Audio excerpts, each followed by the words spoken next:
Live 24 तास. महाराष्ट्रातील ग्रामीण राजकारणाचा केंद्रबिंदू असलेल्या आणि आगामी काळात निवडणुकांना सामोऱ्या जाणाऱ्या राज्यातील तब्बल 14,000हून अधिक ग्रामपंचायतींच्या प्रभागनिहाय आरक्षणाची बहुप्रतीक्षित सोडत आज अखेर जाहीर झाले. राज्य निवडणूक आयोगाच्या निर्देशानुसार प्रशासनाच्या वतीने आज राज्यभरात विशेष ग्रामसभांचं आयोजन करून हे आरक्षण निश्चित करण्यात आले. सर्वोच्च न्यायालयाच्या मार्गदर्शक सूचनांनुसार एकूण आरक्षणाची मर्यादा 50% आत ठेवून इतर मागासवर्गीय उमेदवारांचे आरक्षण निश्चित करण्यात आले आहे. आज सकाळपासूनच राज्यभरातील ग्रामपंचायत कार्यालय आणि शासकीय इमारतींमध्ये आरक्षण सोडतीसाठी स्थानिक नेते, पॅनल प्रमुख आणि कार्यकर्त्यांनी मोठी गर्दी केली होती. अत्यंत पारदर्शक पद्धतीने ही प्रक्रिया पूर्ण करण्यात आली.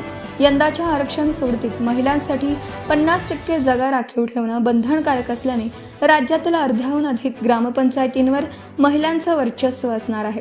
अनुसूचित जाती, जमाती, ओबीसी आणि सर्वसाधारण प्रवर्गातील 50% जागा महिलांसाठी आरक्षित झाल्याने अनेक पुरुष उमेदवारांचा हिरेमोड झाला. परिणामी आता अनेक मातब्बरांना आपल्या घरातील महिलांना किंवा नव्या चेहऱ्यांना निवडणुकीच्या रिंगणात उतरवावं लागणार आहे. आरक्षण जाहीर होताच सोशल मीडियावरून आरक्षणाचे तक्ते व्हायरल झाल्यात. प्रभागनिहाय मतदारांच्या आकडेमोड आणि कोण कुठून लढणार याच्या राजकीय चर्चांना उधाण आलं आहे. लाईव्ह 24 तास न्यूजसाठी समाधान म्हातुगळे. अशाच नवनवीन राजकीय घडामोडी पाहण्यासाठी लाईव्ह 24 तास न्यूजला सबस्क्राईब करा.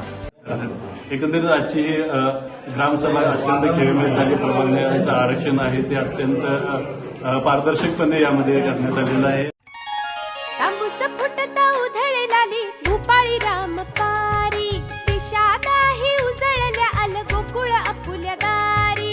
निर्भेळ आणि सकस चवीच गोकुळ लय भारी, चव आहे कोल्हापुरी गोकुळ लय भारी. गोकुळची दर्जेदार दुग्ध उत्पादने. गोकुळ, अस्सल चव कोल्हापूरची.